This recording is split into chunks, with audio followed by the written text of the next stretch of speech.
Good morning, good people. This is your PooleProof Wisdom Moment Friday edition. Hey, listen, are you one of those people who, once someone has done you wrong, you tell everybody? I mean, seriously, you tell everybody. You tell the people who are in the line in the supermarket trying to pay for the hamburger. You tell your veterinarian. You tell the person who's doing your nails.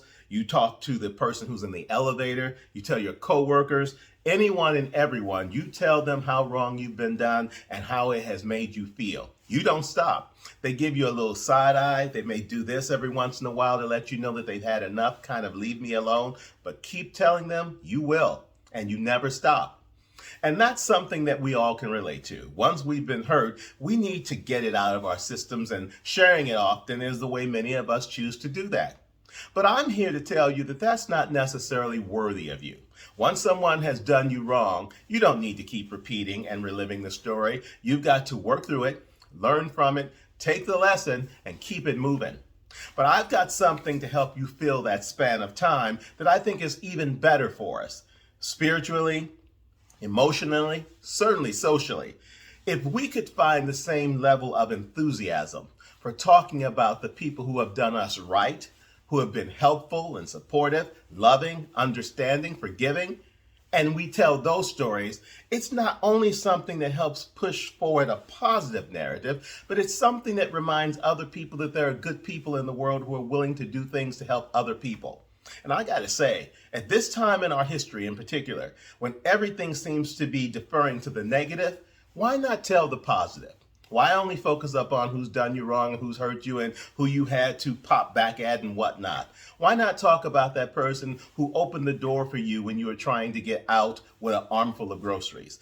Why not talk about the person who was there when you didn't think anyone was there for you and picked up the phone or visited just to check in to see how you were doing?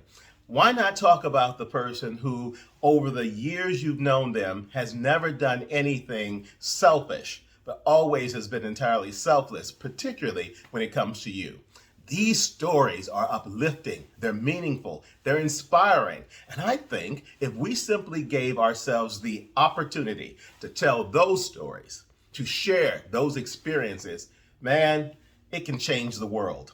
So think about that. The next time you may be inclined to only tell the story about the negative experiences and experiences that have impacted your life and the people who have done you wrong, stop, consider, and instead replace that narrative with the one that talks about the people who have given you something to hope for, something to believe in, something to understand is more positive than the negative of what has happened to you. Because these positive stories not only have an impact on you, they have an impact on the recipient of the information who may be able to understand things in a different light, who comes to appreciate that inspiration comes from people and their stories and their experiences, where each person is sharing something that talks about the benefits of people helping people instead of people hurting people.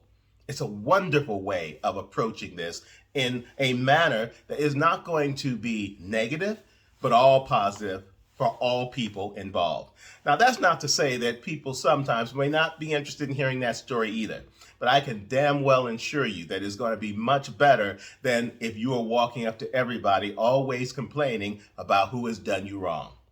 So instead of focusing on those people, the wrongdoers, focus on the right doers. The loving, caring, considerate people, whoever they are, whatever the relationship you have with them may be. Tell that story.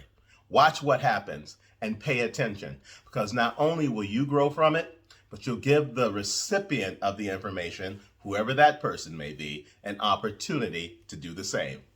That's your PooleProof Wisdom Moment for today. Find my podcast on Apple, on Google, on Spotify, on dozens of podcast platforms everywhere. It's pretty much growing by leaps and bounds. Not necessarily saying that that means I've got the world listening, but each day there is at least one person, and this I'm guaranteed of, who is getting something from these messages that I find important, and that's why I continue to do them.